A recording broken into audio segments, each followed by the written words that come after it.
এখন আমি চলে এসেছি বোলপুর শান্তিনিকেতন। বোলপুর শান্তিনিকেতন মানেই রবি ঠাকুর, লাল মাটির দেশ।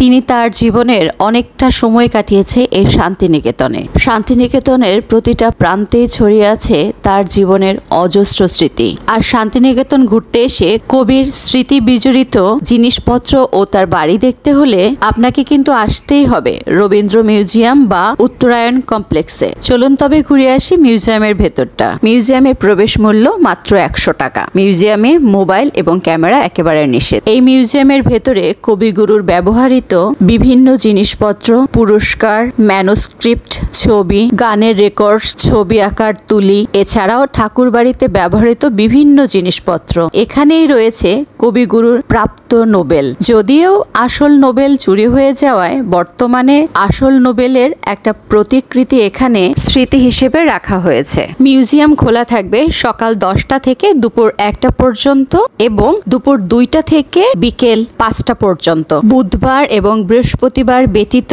সপ্তাহের 5 দিনই মিউজিয়াম খোলা থাকে। দেয়ালে দেয়ালে শোভা পাচ্ছে কবিগুরুর একেবারে ছোটবেলা থেকে শুরু করে অন্তিমকাল পর্যন্ত অজস্র ফটো। বলা হয় এখানে নাকি রবীন্দ্রনাথ ঠাকুর 1919 সাল থেকে 1941 সাল পর্যন্ত সময় কাটিয়েছেন। মিউজিয়ামে প্রবেশ করলেই তার ছবি, তার ব্যবহার্য জিনিসপত্র দেখলে আপনার কাছে মনে হবে রবীন্দ্রনাথ ঠাকুর যেন আপনার আশেপাশে বিরাজমান। রবি ঠাকুরের ব্যবহৃত সামান্য কিছু জিনিস আপনাদের সঙ্গে শেয়ার করতে পেরেছি, আর বাদবাকি সকল স্মৃতি চোখের ক্যামেরায় বন্দী করে নিতে হয়েছে আমার। ভিডিও ভালো লাগলে শেয়ার করে দিবেন।